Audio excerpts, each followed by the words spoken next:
Praise the lord. నా పేరు గాదె బాలశివరెడ్డి. ఇప్పుడు నేను మీ కంటికి నేను మంచిగానే అవ్వపడుతున్నా కదా, చాలా మంచిగా అవ్వపడుతున్నా. కానీ ఇది 25 సంవత్సరాల క్రితం నేను సాధ్యమైనంత వరకు కూడా మరణించి లేచిన విధంగానే ఉన్నా నేను. ఎందుకంటే 25 సంవత్సరాల క్రితం నాకు పెద్ద పేగుకి క్యాన్సర్ వచ్చింది. క్యాన్సర్ వచ్చినప్పుడు మేము ఖమ్మం హాస్పిటల్కి పోయినప్పుడు అక్కడ నన్ను పరీక్షించిన తర్వాత, టెస్ట్ చేసిన తర్వాత దాన్ని హైదరాబాద్ పంపించి వారం రోజుల తర్వాత నన్ను మా అమ్మని పిలిచి డాక్టర్ ఒకటే చెప్పాడు, నీవు నెల రోజులే బ్రతుకుతావు అంటే 2 నెలలు. అసలు ఎందుకు అని చెప్పానని నన్ను నేను ప్రార్థనగా కూర్చొని భగవంతుణ్ణి అడిగిన. 1 గంట సేపు చేతగాపోయినా కూడా తెల్లవారుజామున 3 గంటలకి కూర్చొని అలానే అడిగిన. 1 రోజు కూర్చున్నా, 2వ రోజు కూర్చున్నా, 3వ రోజు కూర్చున్నా. అయితే నేను ఇంట్లో చెప్పలే. వచ్చిన తర్వాత 3వ రోజు తెలిసింది ఇలా నేను చనిపోతాను అని. అప్పుడు మా మామయ్య ఇన్నారెడ్డి, కొట్టినారెడ్డి మామయ్య, మా అత్తమ్మ శలమ్మ అత్తమ్మ ఇక్కడే కూర్చోను. ఇక్కడ రాణిపెన్నామ, బోయపాటి రాణిపెన్నామ, వీళ్ళందరూ కూడా, మా అత్త, మా మేనత్త తుమ్మ ఆరోగ్యమ్మ, మీ అందరికీ తెలిసిందే. ఆమె చాలా బాగా ప్రార్థన చేస్తుంది. మా మేనత్తలు వీళ్ళందరూ కూడా, మా 5 కుటుంబాలలో ఉన్న ఆడపిల్లలందరూ కూడా మా మేనత్తలు నా కోసం చాలా ప్రార్థన చేశారు. అయితే హైదరాబాద్ గోపు చిన్నపరెడ్డి విజయమీరి హాస్పిటల్లో సూపర్వైజర్గా చేస్తాడు. ఆయన మొన్న చనిపోయాడు. రేపు దినాలు ఆయన, రేపు శనివారం నాడు దినాలు. ఆయన ఒకటే అన్నాడు, ఎక్కడైనా చనిపోయేదే, మఠంపిల్లో ఉన్నా చనిపోయేదే, హాస్పిటల్లో ఉన్నా చనిపోయేదే, హాస్పిటల్కి పోదాం దా. అయితే ఏమవుతుంది, 1,500 ఖర్చు అవుతుంది. నువ్వు చనిపోతే తీసుకురావడానికి కారు ఖర్చు అవుతుంది, అంతే కదా, హాస్పిటల్లో ఉందాం అని చెప్పానని పోయినాం. పోయిన తర్వాత హాస్పిటల్ బోర్డు చూడంగానే నాకు భయం వేసింది. అది government hospital, cancer institute, NMJ hospital. దాన్ని చూడగానే భయం వేసింది. అందులోకి పోయిన తర్వాత ఇంకా భయం వేసింది. ఎందుకంటే అందరూ వాళ్ళే ఉన్నారు, నేను క్యాన్సర్తోటే ఉన్నాను, కానీ నాకు ట్రీట్మెంట్ నడుస్తలేదు కదా. నడిచే వాళ్ళని చూసేసరికి భయం వేసింది, నాకు చాలా భయం వేసింది. ఇలా ఉంటాయా, ఈ విధంగానే ఉంటాయా అని చెప్పాడని. అయితే చిన్నపరెడ్డి నాకు తెలిసిన వ్యక్తితోటి, అందులో వాళ్ళ అన్న అటెండర్గా పనిచేస్తుంటే ఆయన్ని పరిచయం చేసి, వారం రోజులైనా 10 రోజులైనా కూడా ఆ హాస్పిటల్లో బెడ్ దొరకాలంటే చాలా కష్టం. ఎందుకంటే వేల మంది ఉంటారు, దాంట్లో వందల మంది ఉంటారు. నాకు సాయంత్రం 4 గంటల సమయానికి నాకు అదే రోజు, పోయిన రోజే నాకు అడ్మిషన్ దొరికింది, మంచం కూడా దొరికింది. దేవునికి స్తోత్రం. డాక్టర్ చూడటానికి వచ్చి ఒకటే చెప్పిండు నాకు, నువ్వు నాకు సహకరిస్తావా అని చెప్పానని. అయితే సహకరిస్తానండి అన్నాను. నేను ఏం చేసినా కూడా నువ్వు ఒకే అనాలి కానీ కాదు అనొద్దు అని చెప్పన్నారు. అలానే ఉంటానండి అని చెప్పాడు. ఫస్ట్ నాకు రేడియేషన్ పెట్టారు, 26 కరెంట్లు పెట్టారు. పెట్టిన తర్వాత అది తగ్గిందా లేదా అని చెప్పాలనుకున్న తర్వాత ఇంటికి వచ్చిన 15 రోజులకి మళ్ళా ఎక్కువైన తర్వాత పోయిన తర్వాత ఆపరేషన్ చేశారు. ఎక్కడ వేస్తేనేది 52 కుట్లు పడ్డాయి నాకు. పెద్ద ఆపరేషను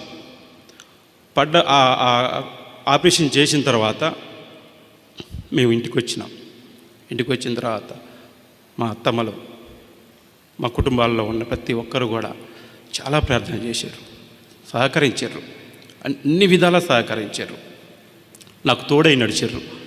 ఈ జీవితం, ఈ 25 సంవత్సరాల జీవితానికి నాకు ఒక అర్థం ఉందని చెప్పాలంటే అది నా కుటుంబమే. మా మేనత్తలు కావచ్చు, పెదనాళ్ళు కావచ్చు, బాబాయ్ కావచ్చు, ప్రతి ఒక్కరు. అయితే ఇందులో నాకు జరిగిన దీనికి ఆపరేషన్కి మామూలు ఆపరేషన్ కాదండి. అది మామూలుగా ఏదో కుట్లేశారు, చేశారు, అయిపోయింది, మానిపోయింది అని చెప్పనేది కాదు. ఈ 25 సంవత్సరాలు కూడా నేను ఒక దగ్గర నుంచి ఒక దగ్గరికి పోవాలంటే చాలా ఇదిగా ఉండాలి. ఉదాహరణకి నేను ఉదయం 6 గంటలకి పూజకి రావాలని చెప్పానంటే నేను 3ంటికి లేవాలా. నేను 3 గంటలకు లేచి దానికి సంబంధించిన ప్రతి ఒక్క పని చేసుకొని జాగ్రత్త పరుచుకొని నేను గుడికి రావాలా, లేకపోతే రావటానికి కుదరదు. అంత కష్టం ఉంది. ఆ కష్టాన్ని ఈ 25 సంవత్సరాలు కూడా నేను భరించుకుంటూనే వస్తున్నా. అది ఎందుకంటే నాకు పెద్ద పేగు క్యాన్సర్ అని చెప్పానంటే దాన్ని మామూలుగా మనం పోయే విధానం కింద నుంచి పోయేదానికి నాకు సైడ్ బ్యాగు పెట్టారు. ఆ సైడ్ నుంచి వెళ్ళి నాకు అదే మోషన్ వస్తుంది, అంతే. బ్యాగ్ ఉంది నాకు. 25 సంవత్సరాలు అలానే ఉంది. మీ కంటికి నేను చాలా తేటగా పడుతున్నా. కానీ నా వెనక చాలా బాధాకరమైన ఒక ఆపరేషను, దాని యొక్క పరికరం అన్నీ కూడా నాకు అమకూర్చి ఉన్నాయి. అయినా కూడా నేను 3 రోజులు దేవుణ్ణి ప్రార్థించుకున్న విషయంలో నాకు ఇక్కడే దొరికింది స్వస్థత అనేది. ఒక్కసారి గమనించుకోండి. 25 సంవత్సరాల నాడు నాకు ఒక్క నెలే గడువు పెట్టిండు, నువ్వు చనిపోతావు, నువ్వు బ్రతకవు అని చెప్పాడని. అయినా కూడా ఆపరేషన్ సక్సెస్ అయింది మంచిగా. ప్రతి సంవత్సరానికి 2 సార్లు హాస్పిటల్కి పోతా, చెక్ చేయించుకుంటా వస్తా. నేను ఏ హాస్పిటల్కి పోను, గవర్నమెంట్ హాస్పిటలే అది. ఆపరేషన్ చేసింది అక్కడే, రేడియేషన్ పెట్టింది అక్కడే. ఇప్పుడు దాకా కూడా నేను ట్రీట్మెంట్ తీసుకునేది కూడా అక్కడనే, ఎన్ఎంజే హాస్పిటల్లో.